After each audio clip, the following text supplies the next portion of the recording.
یہاں رکھ کر کہتا میرے پاس سب کچھ ہے، لیکن تم نے میرا مان توڑا، میرا غرور چھین لیا، مجھے برباد تو کیا تم نے کیا؟ فروا اب تم مجھے اپنی بد کرداری کی جسٹیفیکیشن بھی دو گی؟ اب تم کہہ رہی ہو تم شرمندہ ہو؟ ان کے لہجے میں تنفر تھا، دکھ تھا، نفرت تھی۔ بلکہ نہیں، تمہارا کوئی قصور نہیں فروا، میں نے اپنے بھائی کا حق مارا تھا نا، میں نے اس کے ساتھ ظلم کیا تھا، مجھے اس کا بدلہ مل گیا۔ کسی کا حق مارنا اتنا آسان نہیں ہوتا۔ میں نے جان لیا کہ میں نے کئی بار وحید کو خواب میں دیکھا تھا، اداس، مخموم، پریشان، لیکن اس رات فروا، اس رات وہ کہہ کے لگا رہا تھا، اس کی وہ کھوکھلی ہنسی میں آج تک نہیں بھول پایا۔ تم نے میرے ساتھ بڑا ظلم کیا فروا، میں نے خود کے ساتھ بڑا ظلم کیا، میں بدنیت ہو گیا تھا۔ بابا جان صحیح کہتے تھے، نیتاں دے گھر نیتاں وسدن، لیکن میں نہیں سمجھا، میں نے خود کے ساتھ ظلم کیا، بڑا ظلم۔ وہ آزودہ سے لگے تھے، میں نے وہ سب کچھ ہماری فیملی کے لیے کیا، ہمارے بیٹے کے لیے کیا شمس۔ ان کے آنسو مسلسل بہ رہے تھے۔ تم نے کچھ بھی میرے لیے نہیں کیا، تمہیں نئے نئے مردوں کی عادت تھی، پہلے وحید، پھر میں، اس کے بعد وہ جاپانی بزنس مین، اور نہ جانے کتنے لوگ، کتنے مرد اور ہوں گے۔ اور کس بیٹے کی بات کر رہی ہو تم؟ پتہ نہیں وہ میرا بیٹا ہے بھی یا نہیں۔ انہوں نے بول کر سر جھٹکا تھا، اور بس یہ بات فروا کے دل میں نشتر کی طرح کھوب گئی تھی۔ شمس، وہ چلائی تھی، نا نا نا نا نا نا نا، چلانا مت، تم اس پوزیشن میں نہیں ہو ہنی۔ آواز اٹھانے کو، چلانے کو صاف ستھرا کردار چاہیے ہوتا ہے، بات میں وزن پیدا کرنے کو دیانتداری چاہیے ہوتی ہے، خود پر اعتماد کرنے کو اپنی وفا ثابت کرنی پڑتی ہے۔ اور تم میری جان، تمہارے پاس یہ تینوں چیزیں نہیں ہیں۔ اب تم اپنی شکل گم کرو، میرے پاس تم سے زیادہ بڑے مسائل ہیں۔ وہ بیزاری سے کہہ کر اپنا لیپ ٹاپ اٹھائے صوفے پر جا بیٹھے۔ وہ قدم قدم چلتی ڈریسنگ ٹیبل کے آئینے کے سامنے کھڑی ہو گئی۔ وہ خاموش تھی، بالکل خاموش، جیسے پتھر کا بت ہو۔ کافی دیر بعد جب وہ بولی تو ان کی آواز میں برسوں کی سی تھکن تھی۔ میں نے اس شادی کو بچانے کے لیے ہمیشہ کوشش کی، تم سے محبت کی، عشق کیا۔ ان کا ہاتھ اپنی گردن میں پہنے ننھے نازک سے ہیروں کے نیکلس پر تھا۔ تمہارے لیے سب کچھ کیا، یہاں تک کہ خود کو بھی بیچ دیا۔ اب وہ اس نیکلس پر ہاتھ پھیر رہی تھی، محبت سے، نرمی سے۔ مجھے لگا تم ہمارے بیٹے کی وجہ سے اس تعلق کو نبھا رہے ہو، لیکن نہیں، تم تو اس کو اپنی اولاد ہی نہیں مانتے۔ تم سب یوسف سلطان کی ساری اولاد کو اپنا بھرم بہت عزیز ہے۔ تم مجھے اس لیے نہیں چھوڑتے کیونکہ تمہارا بھرم ٹوٹے گا، تمہاری چوائس پر بات آئے گی۔ وہ نگین، اس نے وحاج کی مار برداشت کی، لیکن کبھی 1 روپیہ بھی مانگ کر نہیں لیا۔ اس کو بھی اپنا بھرم رکھنا تھا۔ اور وہ دی لیجنڈری معراج سلطان، ان کی بیوی، ان کو تو یہ تک نہیں پتا ہوتا کہ ان کا شوہر مرا ہوا ہے یا زندہ ہے، لیکن وہ اف تک نہیں کرتے۔ تم لوگوں کی گردنیں نہیں جھکتی، اکڑ نہیں ٹوٹتی، لیکن اس بار گردن بھی جھکے گی، اکڑ بھی ٹوٹے گی۔ اس بار میں تمہاری شاہرگ کاٹوں گی۔ اور انہوں نے اتنی زور سے کھینچ کر نیکلس گردن سے اتارا کہ ہلکی ہلکی خراشیں پڑ گئی تھی، گردن سرخ ہونے لگی۔ یہ نیکلس تم نے مجھے شادی پر دیا تھا، آج ہماری شادی ختم ہو گئی، ہم دونوں کا تعلق ختم ہو گیا۔ ان کی آواز میں کرب تھا، آنکھیں خشک، ایسے جیسے دریا خشک ہوتے ہوں۔ شمس خاموش مگر چپتی نظروں سے ان کی پشت کو دیکھ رہے تھے۔ میں نے تم سے، مہر سے، سفیر سے بہت محبت کی، لیکن تم سب نے مجھے دکھ دیے۔ سفیر نے میری بات نہ مان کر، مہر نے اپنی مرضی کر کے، اور تمہارے دکھوں کا کوئی حساب نہیں میرے پاس شمس۔ تم نے مجھ سے سب سے زیادہ تکلیف دی، بہت ہرٹ کیا ہے تم نے مجھے، لیکن وہ اب ان کی آنکھیں اور ان کی طرف مڑی تھی۔ لیکن میں شمس، میں کبھی تم لوگوں کو نہیں چھوڑوں گی، میں تمہارے گناہ چھپاؤں گی، میں تم لوگوں کو پروٹیکٹ کروں گی، تمہاری غلطیاں معاف کروں گی، تم سب کو تمہارے برے وقت سے کھینچ نکال لاؤں گی، میں تم سب کا ساتھ دوں گی، ہر وقت، ہر معاملے میں، ہر جگہ میں تمہارے ساتھ رہوں گی، سائے کی طرح، گناہوں کی طرح، فرشتوں کی طرح، شیطان کی طرح، مجھے جو بھی بننا پڑا میں تم تینوں کے لیے بنوں گی۔ اس رات تم نے ہوٹل روم میں جو کچھ دیکھا، میں اس کے لیے شرمندہ نہیں ہوں۔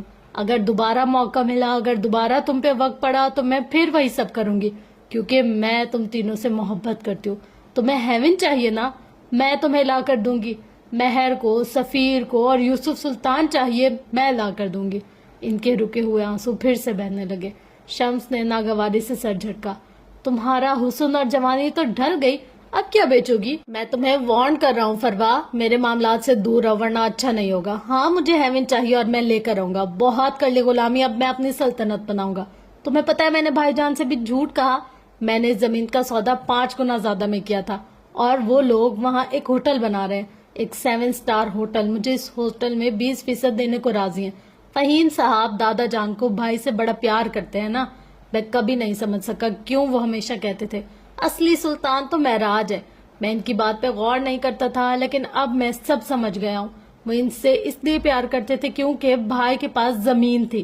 بابا نے ساری زندگی پراپرٹی بنائی، پیسہ جمع کیا، لیکن بھائی نے ایک ہی بار پراپرٹی خریدی، وہ بھی ایسی جگہ کہ سونے کے بھاؤ بکے. جب بابا نے ان کو فنڈز دینے چاہے تو انہوں نے میری کمپنی کے شیئرز خرید لیے اور جب دوبارہ ڈونیشن دی تب انہوں نے اپنے ہاسپٹل کے لیے مشینری خریدی. میں کبھی ان جیسا ذہن نہیں پا سکا. لیکن تم دیکھنا فروا، ہیون میرا ہوگا، میرا قلعہ بنے گا وہاں، میں حکومت کروں گا وہاں اور تم میرے لیے کچھ نہیں کر سکتی.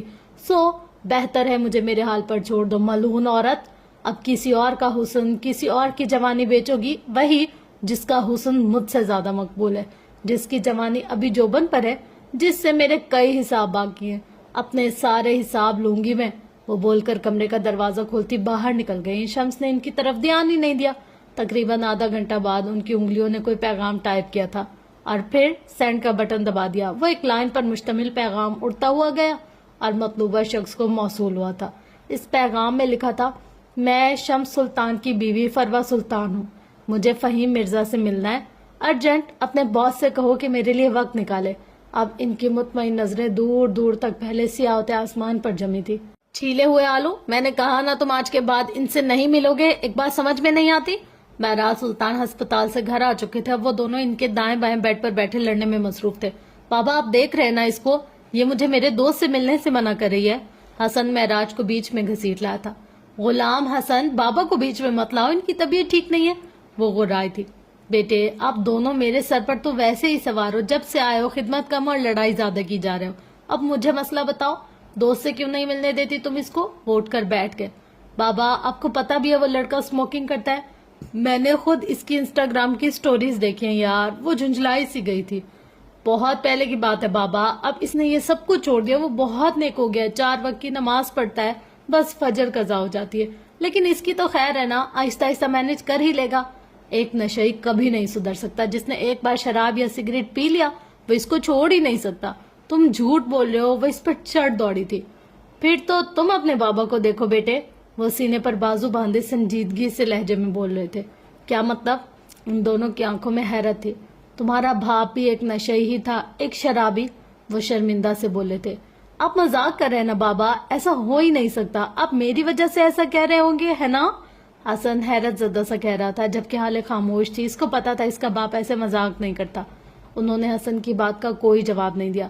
میری شادی کو تقریباً 9 سال ہونے والے تھے اور میری کوئی اولاد نہیں تھی. تمہاری ماں بہت ڈپریس رہتی تھی، میں بھی بہت ڈپریس ہوتا تھا، بہت پریشان تھا. عورت اگر پریشان ہو تو رو دھو کر گھر کے کام کاج تیاگ کر سوگ منا سکتی ہے. مرد بہت مجبور ہوتا ہے، وہ رو نہیں سکتا، وہ کام کاج نہیں تیاگ سکتا. اس کو لڑنا پڑتا ہے. میں بھی لڑا لیکن ایک جگہ آ کر میں تھک گیا، میری ہمت جواب دینے لگی. وہ ان دونوں کی طرف نہیں دیکھ رہے تھے، وہ سامنے دیوار کو دیکھتے ہوئے بول رہے تھے. انہی دنوں کچھ دوستوں کی سنگت میں نے ڈرنک کرنا شروع کر دیا اور رات کو نشے میں دھت واپس آتا تھا. اس طرح میری پریشانی وقتی طور پر کم ہو جاتی تھی، وقتی سکون بھی مل جاتا تھا. گناہ میں لذت ہوتی ہے، میں اس لذت کا عادی ہو گیا. یہاں تک کہ میرا کام ڈسٹرب ہونے لگا، میں چڑچڑا ہو گیا. اسی طرح کافی عرصہ گزر گیا، میری یہی روٹین رہی. اور پھر ایک دن میں اپنی جونیئر نفیسہ حیات سے ملا. ہم دونوں ایک جگہ بیٹھے باتیں کر رہے تھے، کافی بھی پی گئی. میں نے اس کو اپنی شادی شدہ زندگی کے بارے میں بتایا، اپنی پرابلمز شیئر کی. نفیسہ کی ایک عادت بہت اچھی تھی، وہ آپ کو جج نہیں کرے گی. اگر آپ قتل کر دو اور پھر اس کے سامنے چلے جاؤ وہ تب بھی آپ کو جج نہیں کرے گی. اس نے مجھے بھی جج نہیں کیا. اس نے مجھے ایک حل بتایا. وہ دونوں بہت غور سے ان کو سن رہے تھے. اس نے کہا اگر کوئی انسان اپنی ایک برائی یا بری عادت کو اللہ کے لیے چھوڑ دے تو اللہ اس کو بدلے میں اس سے بہتر نوازتا ہے. اللہ اس کو انعام دیتا ہے، اللہ خوش ہوتا ہے. وہ بول کر چلی گئی. میں سوچ میں پڑ گیا کہ آخر میرے اندر کون سی بری عادت ہے. سوچ سوچ کر میرا دماغ پھٹنے لگا، کیونکہ نہ میں جھوٹ بولتا تھا، نہ رشوت لیتا تھا، نہ کسی کا حق مارتا تھا، نہ کبھی بیوی، والدین، رشتہ دار یا پڑوسی کے حقوق کھائے.